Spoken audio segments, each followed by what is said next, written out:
You're about to play an unfinished level from The Last of Us Part 2.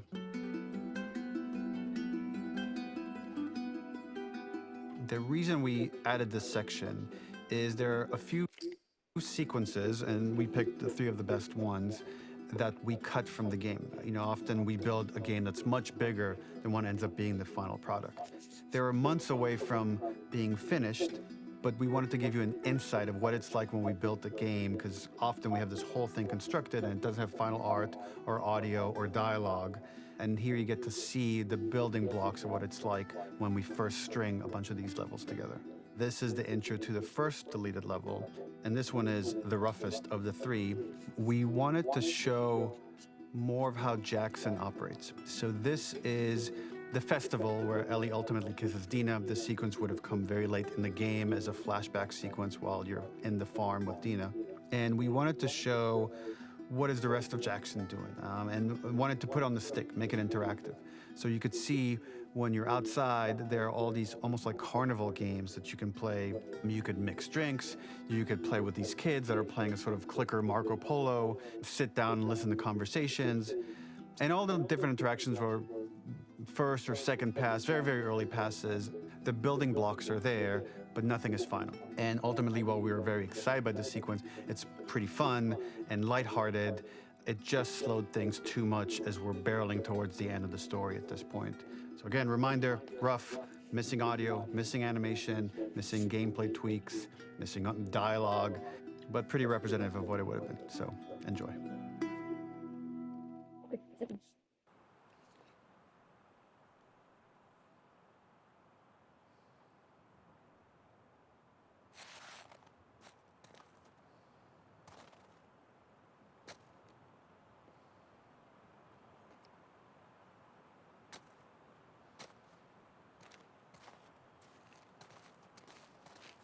Originally, this level was going to transition us to farm. We would go all the way through to the dance, where Ellie and Dina share their first kiss. Then we would play through farm, and when Ellie plays the guitar, something we really wanted to do was highlight the way their lives had turned upside down since she went down this path. We had this idea of recontextualizing all of our usual gameplay mechanics that were designed for really violent ends. The workbench, door bashes, throwable weapons, and even the infected, which is my personal favorite. It is not a festival without one of these throwing games. This one, of course, uses our throwable system where you're often chucking explosive things or stunning things, but for a more wholesome purpose, although some people take this game really seriously. A fun aspect of this is if you did well, you could win a toy here. Ellie would place it in her pocket. If you had done this, you'd find the toy with JJ, the baby. The makeup artist is pretty simple. It's one of those little in-game scenes we peppered in to make it feel like Ellie had roots in the town. Hallie, our writer, mentioned that in her mind, an ex-girlfriend of Ellie's tattooed her arm to cover up her scar. So we figured this might be the only time you get to see that. We wanted to hint at it and allude to it and make it feel like there had been so much more that had been happening and so much more that Ellie threw away.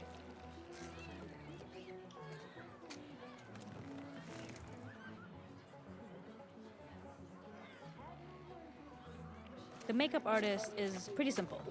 It's one of those little... This is one of my favorite sections because I think that it achieves both the slice-of-life aspect of Jackson while also being a stark reminder of how dark the world that they live in really, really is.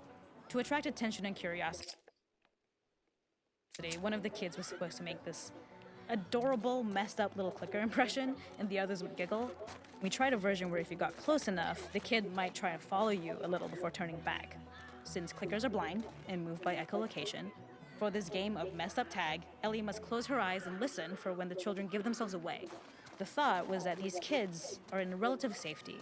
They still grow up with the dangers of clickers and runners, and all those lessons would embed themselves in the games that they play. When the festival got cut, they tried to preserve this moment and move it to the front of the game where the snowball fight is, as a tutorial. However, being in the headspace of a clicker doesn't really teach you how to deal with them. Eventually, it evolved, and they instead made the snowball fight, which was, I think, way more effective. For me, it's character illuminating that not only does Ellie know this game, she plays along. There's a familiarity with the kids that's really nice to see, especially because it's such a difference from the Ellie we see later, who has a sort of hollow normalcy that she's trying to get with JJ, but kind of fails.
déteste Seattle.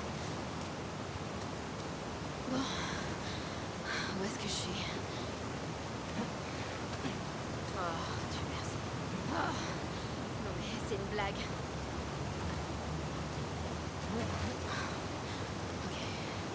Ok. Il y a sûrement un autre chemin.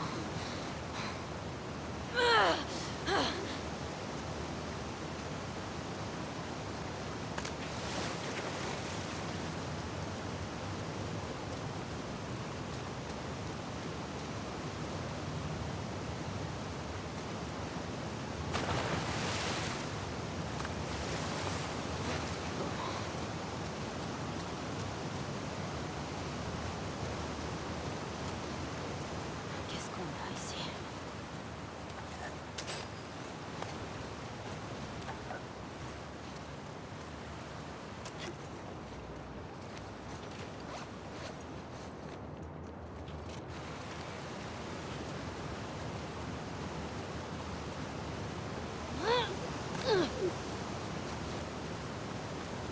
J'ai hâte de sortir de ce trou.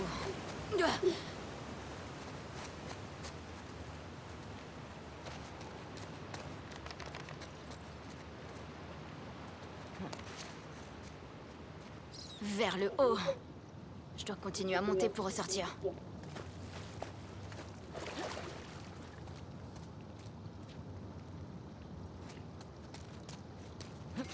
putain. Allez. C'est pas le moment de craquer, Ellie.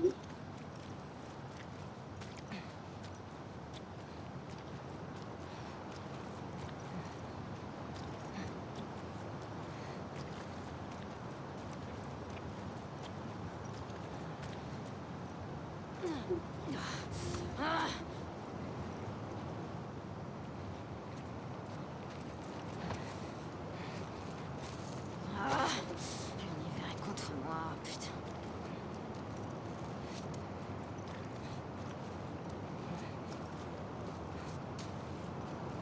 Ce serait vraiment la merde de crever ici.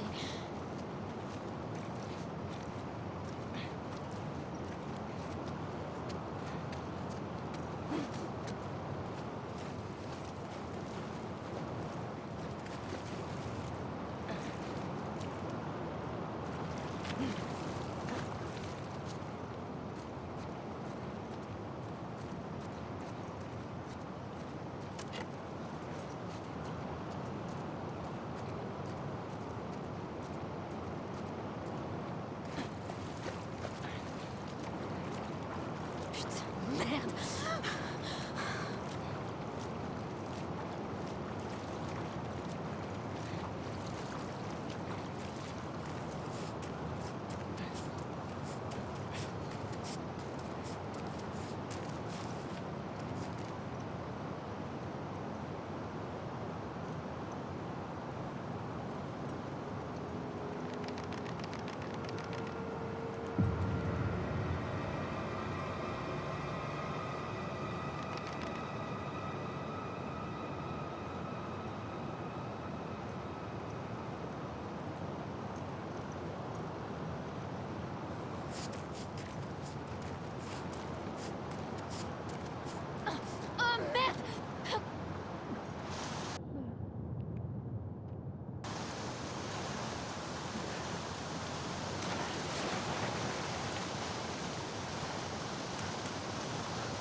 m'échappera pas.